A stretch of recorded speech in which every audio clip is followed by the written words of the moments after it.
Hello and welcome to our podcast, Afterthoughts. My name is Joshua Kazemi, and this is a podcast where me and my co-host, Cole the Coleman Taylor Thomas, we talk about our first impression of a movie, and then after some time we watch the movie again and we talk about our second impression. We talk about how things have changed, what things we noticed the second time around, and try to get a comprehensive view of the movie as a whole. And then in our second half of the podcast, we talk about an interesting topic that may or may not be related to the movie that we watched, and that's the podcast. So let's get it started. Hey, Coleman, how's it going? Good, man. How about you? It's going good. Yep. Doing a podcast. I know. Here we go. All right, so this week our movie is Star Trek Into Darkness. No colon. The second of the new... No colon. Who needs it? Well, maybe this movie. Maybe. I've always hated that title. In my first impression of the movie and in my second, why isn't there a colon? I know. It's dumb. I don't like it. I don't like Star Trek Beyond either. It's like, it's weird. It's like they're trying to be trendy, but are they doing it? I don't know. It's weird. I lost my train of thought. So Star Trek Into Darkness, the second movie in this new trilogy, came out, 4 years ago? Yeah, I think it came out in 2013? Maybe? I don't know, 12 or 13? Yeah. I saw the movie, we saw it in theaters together when it first came out. Yep. And we watched the first one right before. I remember watching it at our house right before. And then I haven't seen it again until earlier this week. Same. So long time to sort of sit on that first impression. Right, yeah. Definitely. Yeah. I didn't have it written down or anything anyway, so drawing that back out was real rough, let me tell you. Yeah. What did you think of 2009's Star Trek? I thought it was fantastic. So I haven't seen too much of the show. I've seen a few episodes that I thought were really cool. And I know some people don't like the first movie because it's not enough like the show, but I thought they did a really good job overall. The story, the characters, everything was presented really well. I loved the first movie. There's not many complaints. I would have to think really hard to think of complaints. And I'd probably have to watch it again. I can't think of complaints off the top of my head. Uh-huh. I'm in the same starship as you. Nice. I think it's really fun. I've seen a couple episodes of the original series. And it's just like, JJ is so great, and I love his visual style, and the pace of it is so fun. It's like, it's just like this really cool space adventure. And, I like that everyone could enjoy it with or without knowledge. Like, knowledge of the original show only enhanced. Yeah. Or I hope it did. Maybe there are some diehards that hate all these movies, but whatever. I thought it was fun, so I was expecting this to be amazing. And Benedict Cumberbatch, love him. I was expecting this. I was super pumped for this movie. Right, yeah. So that's how I remember going into it. I concur. 100%. So what did you think of it? What was your first impression of Star Trek Into Darkness? Like I said, drawing these first impressions out of this movie I haven't seen in so long was really hard. So I remember thinking it was really cool, just as the feel of it. Benedict Cumberbatch and his leather jacket most of the movie, running around. I just remember it being cool and dark, and that was kind of just what its overall atmospheric feel of it just being cool. But I guess the main thing I also remember is being really disappointed about the Khan thing, because yes. I mean, spoiler alert if you haven't seen it. Sorry. Spoiler. Yeah, so just the whole that there wasn't. It's not. This movie's not going to have Khan. No Khan in it. Oh, surprise! It's Khan. I know. It was so irritating. That's the thing that I remember the most about this movie. And over the 4 years since I've seen it, all that remained is I was so disappointed with all the entire second half of the movie, starting with the Khan thing. It was what? I was so mad because he said he wasn't going to be Khan, and it was Khan, and it was this really lame reveal. And then the whole second half of the movie is just this crazy mess of exposition and all this crazy stuff. Yeah. So it made it hard for me to remember good parts of the movie. Yep, I totally, completely agree. Yeah. I still thought it was good overall. I remember not being that movie was absolute garbage. I remember that I couldn't remember what the good points were, but I remember thinking there were definitely good points of that movie. I just remember being disappointed. Yeah. And I thought the Admiral, I can't even remember his name even though I've just seen it, but who turns out to be the main antagonist, I remember being disappointed kind of with that too. Like I don't know, I felt because really it was like, it's the guy who was RoboCop, and it's like in any sort of movie or TV show, if there's a name actor in a small role in the beginning, you can almost guarantee that they're gonna play a larger part in the second half of the movie. Like, right. There was no way they were just gonna cast him for that small scene in the beginning. It was like, he's the bad guy. Right. He looks like the bad guy. So I was also disappointed that you could sort of see that coming. Right. Yeah. Yeah. I was watching it, and some people I was watching with this last go around hadn't seen it, and they immediately saw him and was like, "Oh, I don't like him. He looks like a bad guy." I was like, "Well, you're right. Yeah, He's gonna exactly. Be a bad guy." Absolutely. It was really easy to see coming. And then you and I remember we watched Wrath of Khan before, or did we watch it right after? We watched it at some point around this. I can't remember. I feel like it was before. Yeah, I think just to ramp up to it. I feel like we watched the first Star Trek and Wrath of Khan right before it. Right. And so this movie obviously trying to pay homage to that, but did it really, really poorly. Like, not paying homage so much as just like stealing scenes and maybe flipping them around a bit and sort of shoehorning them into this. And it was like not cool. Right, yeah. And it was still like, not a terrible movie, but really disappointing because of all the good things that were in it. Like, because the cast is still great. Because I still really like JJ. Right. I'm not super bothered by all of the lens flares like everybody else is. I think they look cool. So I'm fine with that. But yeah, it was just like real disappointed. Yeah. Real bummed. Yeah, I completely feel the same. But I still remember enjoying, like you said, the characters and things like that. I remember enjoying the overall, just kind of, not necessarily the story, but what they go through and stuff. I remember the character growth was really good. That's true. Yeah, like who Kirk is in the first movie and who he is in this third movie, Star Trek Beyond, he's totally different, and the second movie really does bridge that gap between who he was and who he is now. That's true. So that's a really good thing about this movie. Yeah. And that opening is so fun. Like, I do remember that. I always remember looking back at that being like, that opening was awesome. Yeah.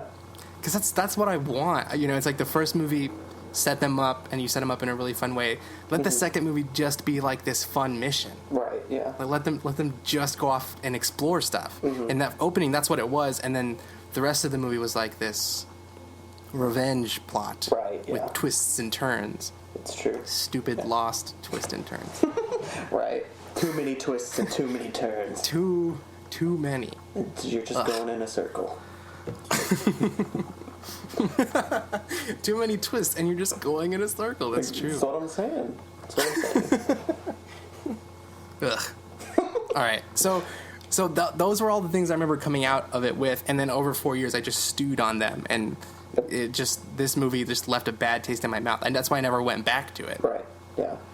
Yeah, when we decided to do this movie, I was, like, not looking forward to watching it again. I was like, like I said, I didn't, like, I remember there being good parts, and I didn't hate it, but I was like, but I just remember this, like, overwhelming sense of, like, that con part, like, taken away from the movie, and, like, oh, okay. Yeah, I was excited about watching it for the sake of the podcast, but, like, then I was like, oh, but I actually do need to sit down for 2 hours and watch the entire movie again. Oh, yeah. Yeah. Have to do that. But, yeah. Okay, so second impression. I saw this movie on Wednesday, I think. Yeah. And I watched it with Molly, and she had never seen... I don't think she saw Star Trek Beyond, and then she saw this one, and she hadn't seen any of them. Yeah. So she was going in cold. Nice. I like completely turned around. Like, watching it's the second time around was like, I could enjoy all the good parts. Now that I knew what was coming and what the bad stuff was, it like allowed me to enjoy the rest of it because there weren't any bad surprises anymore. I have to say, I 100% agree.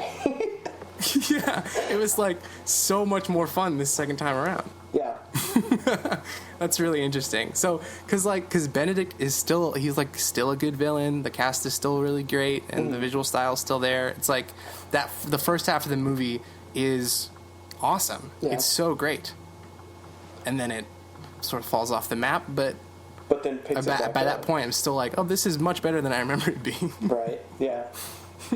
Yeah, definitely. No, I remember like when I was first watching the movie and we were sitting down. I watched it with my parents and Alex, and Alex hadn't seen it, and I don't think my mom had seen it. But yeah, and I just remember as soon as we got to the part where like I want to say when Kirk they have to go. I guess right after the beginning part. Like, I love the beginning part, and that sets a lot up, but pretty much from right after the beginning part, when they get back, up to when they are back on the ship and have caught Khan / Benedict Cumberbatch, I was just so engrossed. I was like, this is so good. They're hitting all the beats. They're doing so many awesome things right now. And I just was like, wow, I'm really enticed right now. I forgot this was this good. Yeah. I agree. Like that, the first half is like a well-oiled machine, right? And it's great. And it's like it doesn't make the movie perfect. It's like in the grand scheme of things, a spoiler or a bad trailer or a bad reveal, like none of that stuff really matters in the rewatch. Yeah.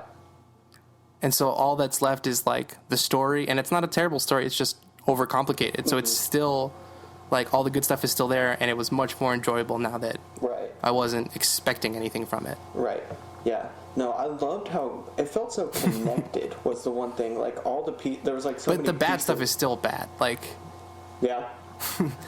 there's just like too many parts in that second half of the movie where someone is just talking for minutes on end about why they did what they did and what it means and what's gonna happen next. And this is my plan. Like, it's crazy. But at one point, Molly and I stopped and rewound it and was like, "What? What did he like?" It was really long. Like, what? Yeah. Why did he do this? Yeah, no. The part... and even still, it's like, sure, maybe that's why he did it, but I don't know. Yeah, the part where he talked about how the people got in the torpedoes, I had to Google that afterwards because I wasn't sure, and then I had to be like, okay, maybe he would have done that. Yeah, there's a lot of parts of the Khan story specifically that I still were like, that doesn't connect well. But as far as the crew goes, like like that section I was talking about, I loved every bit, like all these pieces coming together, and how Spock and Kirk's dynamic, how they have to like learn from each other to act more like each other, but still be themselves. That was awesome. Good stuff. But yeah, it was like, why are you putting your crew in torpedoes if you don't want them to die? That's like what? Yeah. Because I like missed it in the movie because they were talking so fast and I didn't want to rewind it. So then I Googled it afterwards and I was like, really? There you go. Okay. And too many times, like, you know, it's like David Lindelof co-wrote this movie, I think, and then JJ obviously co-created Lost. And so, like, Molly's a big fan of Lost. And there's too many times where we were like, and then you just put in the Lost cue card and you play the music. It's like the end of the Lost episode. Yeah. Too many, like, quote-unquote crazy questions or whatever. It's like too much. Yeah. Because that's pretty much what I said. What were you going to say? Yeah. No, go ahead.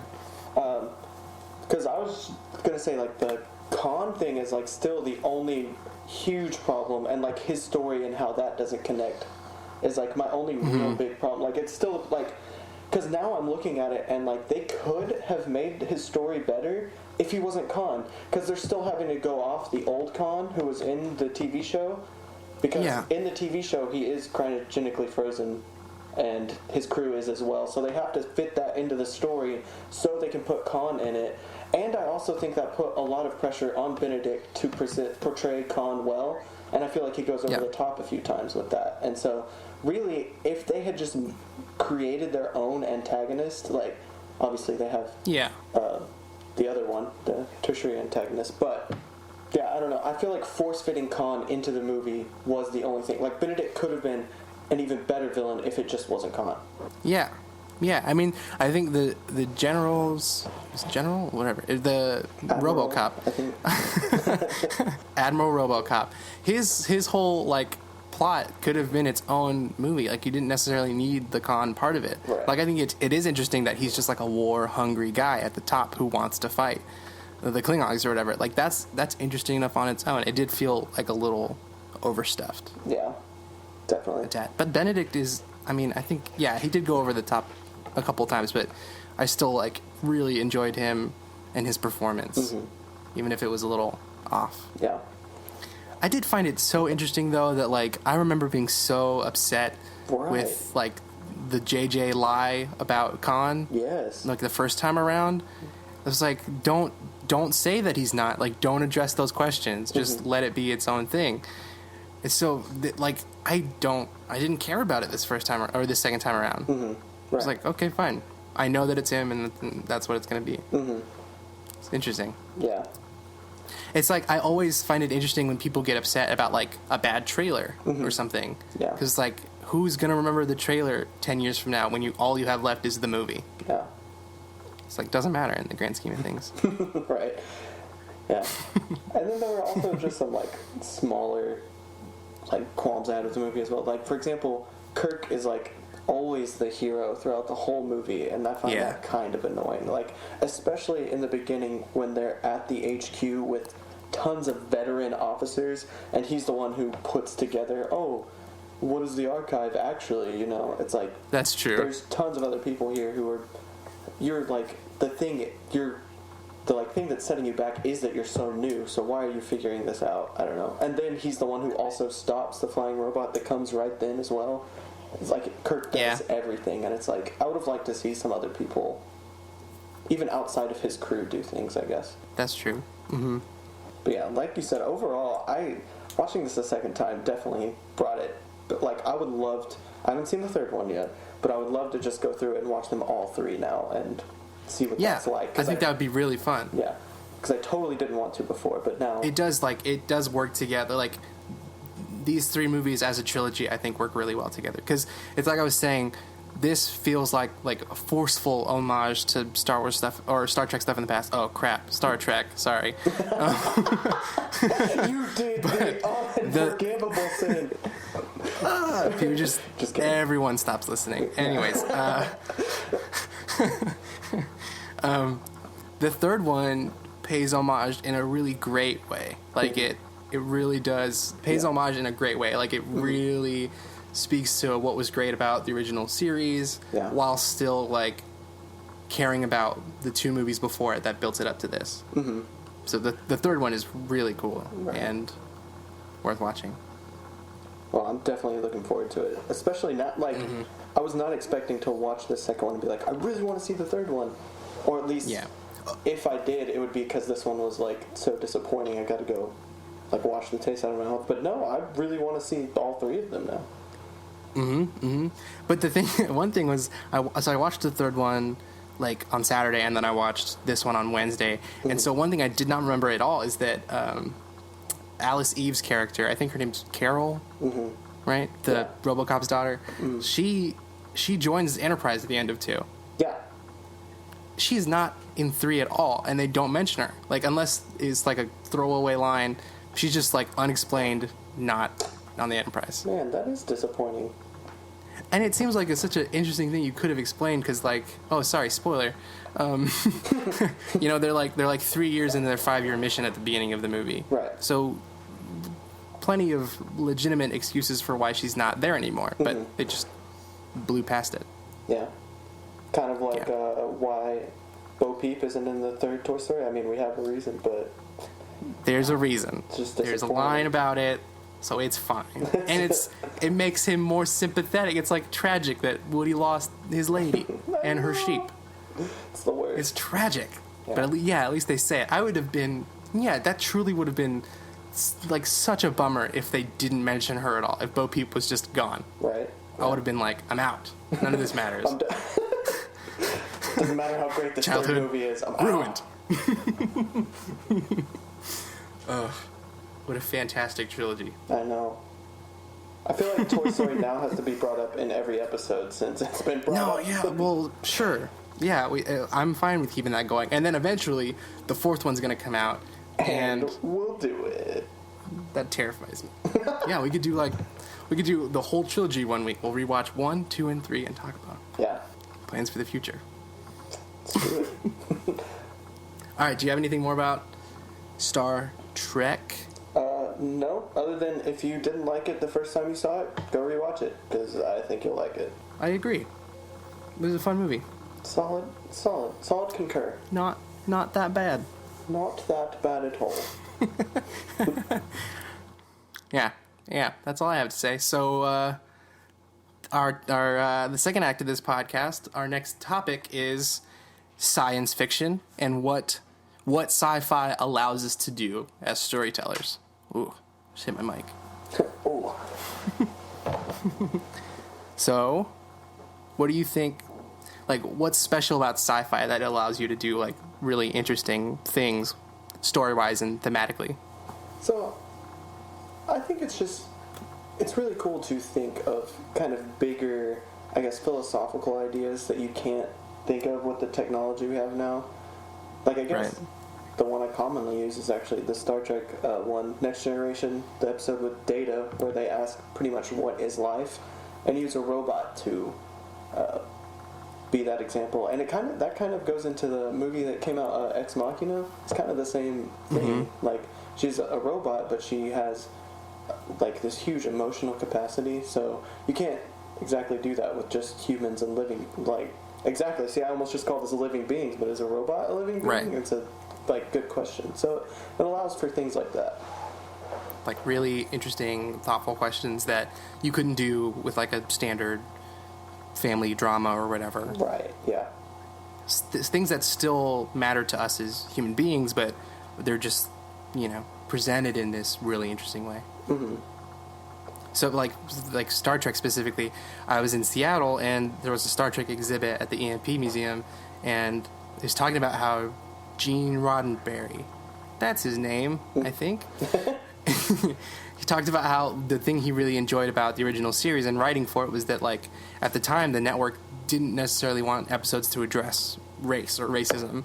Yeah. So the way that he got around it was like, well, they're not different races, they're different, they're different alien species. So I'm going to discuss it and I'm going to place it in that spectrum and tell the stories I want to tell about race and about treating people equally and all this stuff through different aliens. And it's like, that's a really interesting thing that sci-fi allowed him to do at a time when, you couldn't really talk about it. Right, yeah.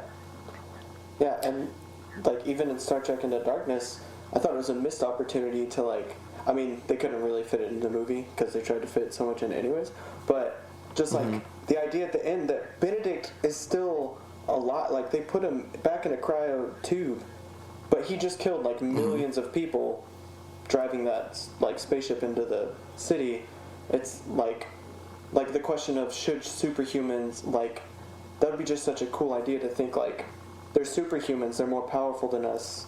How do we even deal with that? What do we do? It kind of goes into, like, Avengers and things like that as well. Like, what do you do I was just thinking. with superhumans? Yeah. What, like, you can't just allow them to live, I guess, but some of them are innocent. Like, all those 72 are innocent, but they could come out just like Khan, Like, you can think of interesting ideas like that, and, like, what's really important, I guess. You couldn't do in a regular fiction.